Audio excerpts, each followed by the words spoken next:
A 1.230 asciende ya el número de muertos por la ofensiva de Israel y Estados Unidos sobre Irán.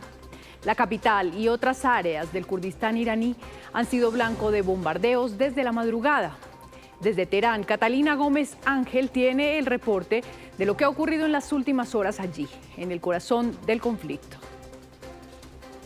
Este es el sexto día desde que Israel y Estados Unidos lanzaron ese ataque contra Irán, y en la medida que pasan las horas la destrucción es mayor, pero también el temor y la incertidumbre de los iraníes durante la noche, pero especialmente esta madrugada han lanzado un nuevo ataque contra la capital, esta vez en el este y en el oeste de la ciudad. Atacaban bases relacionadas con la Guardia Revolucionaria, pero también otras instituciones, por ejemplo, deportivas, que relacionan especialmente con ese sector de los servicios de seguridad del Estado, que son las milicias conocidas como basillís, a quienes acusan de liderar esas represiones durante esas series de oleadas de protestas que se han dado en Irán en los últimos años. Mahsa Amini en el 2022, las últimas que vivimos en enero, con un gran número de muertos, 3.000 reconocidos oficialmente. Se calcula que son más de 7.000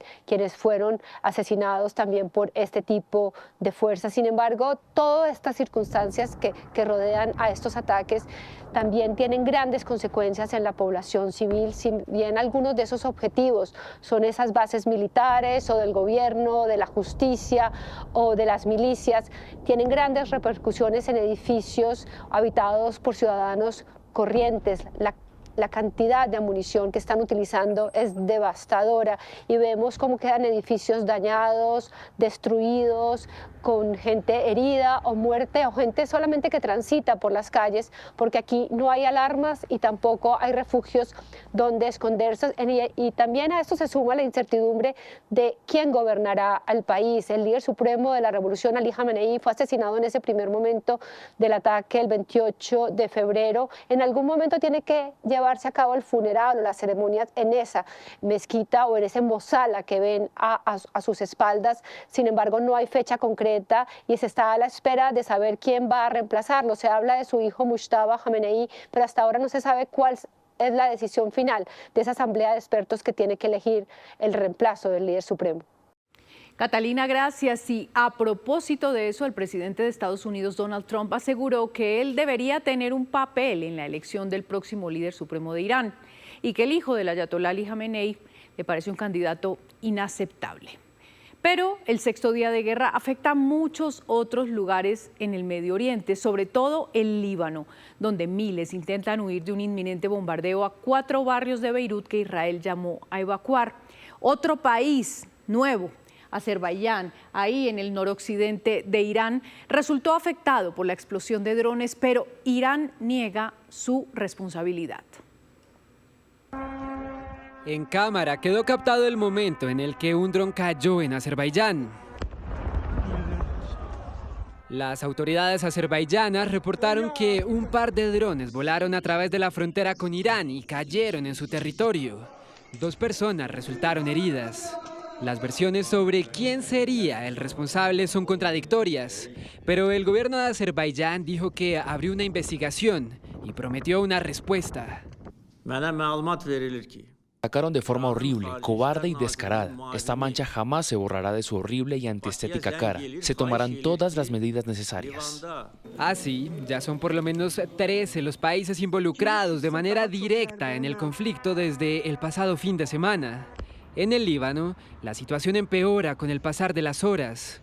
Los trancones para salir de la capital, Beirut, son eternos. Los desplazados no tienen a dónde ir. Los problemas que hemos sufrido en relación con el desplazamiento son desgarradores, en todos los sentidos. Los niños duermen en las calles, los ancianos están enfermos y la situación económica es terrible. Israel advirtió a los civiles del sur de Beirut que abandonen la zona. Planean atacar al grupo Hezbollah y la ayuda gubernamental es escasa. Hoy tenemos aproximadamente 19 centros y no hay espacio para abrir más. Albergamos a más de 7.000 desplazados y necesitamos de todo, desde artículos básicos como colchones, mantas y kits de higiene hasta cualquier cosa que pueda ayudar a la gente. Mientras que en Irak, grupos kurdos fueron atacados por Irán. Y en Doha, miles de turistas siguen atrapados por la cancelación de vuelos. Es aterrador. Queremos volver a casa. Queremos seguir con nuestras vidas. El primer ministro británico Keir Starmer anunció que enviará 4 cazas Tifón a Qatar. Las aeronaves reforzarán sus operaciones defensivas en la región. Además, el premier se refirió a las relaciones con Estados Unidos. Esta semana, Trump había lamentado el deterioro de las relaciones bilaterales. Estamos trabajando con los estadounidenses en el despliegue desde nuestras bases. Trabajamos juntos en bases conjuntas, compartimos inteligencia las 24 horas del día, los 7 días de la semana, como siempre. Esa es la relación especial. Y mientras que continúan las tensiones entre España y Estados Unidos, desde Madrid ordenaron el despliegue de la fragata más grande y poderosa que poseen sus fuerzas.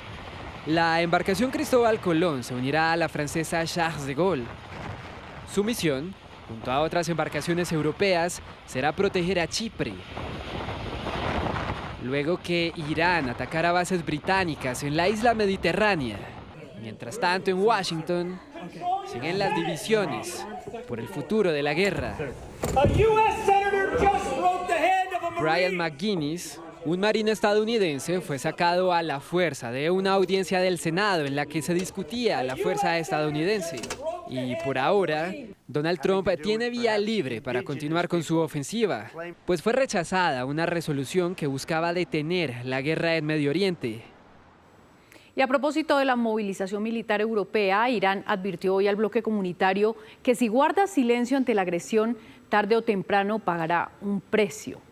Además, las autoridades iraníes aplazaron indefinidamente el funeral de Estado de 3 días del ayatolá Ali Jamenei, que debía iniciarse a la medianoche. Algunos fieles acuden a rendirle homenaje a un memorial instalado en el centro de Teherán. Catalina Gómez Ángel estuvo en ese lugar más temprano. Esta tarima que está a mis espaldas está levantada en la plazoleta Engelab, o Revolución, el corazón de Teherán, y hasta aquí llegan decenas de personas cada día a recordar al líder supremo de la revolución, que fue asesinado en ese primer momento de los ataques de Israel y Estados Unidos el 28 de febrero. Vienen a recordarlo, a llorarlo, pero también a gritarle a las fuerzas iraníes que no paren, que no vengan la muerte de quien fuera la máxima figura de este país durante 37 años. Y es que Irán, después de más de 5 días, desde que comenzó la guerra, vive varias realidades. Una, ese sector de la población que apoya a la República Islámica, que llora la muerte del líder supremo, y otro gran sector de la población que está absolutamente atemorizado de lo que pueda pasar con esta guerra. Los ataques son absolutamente constantes.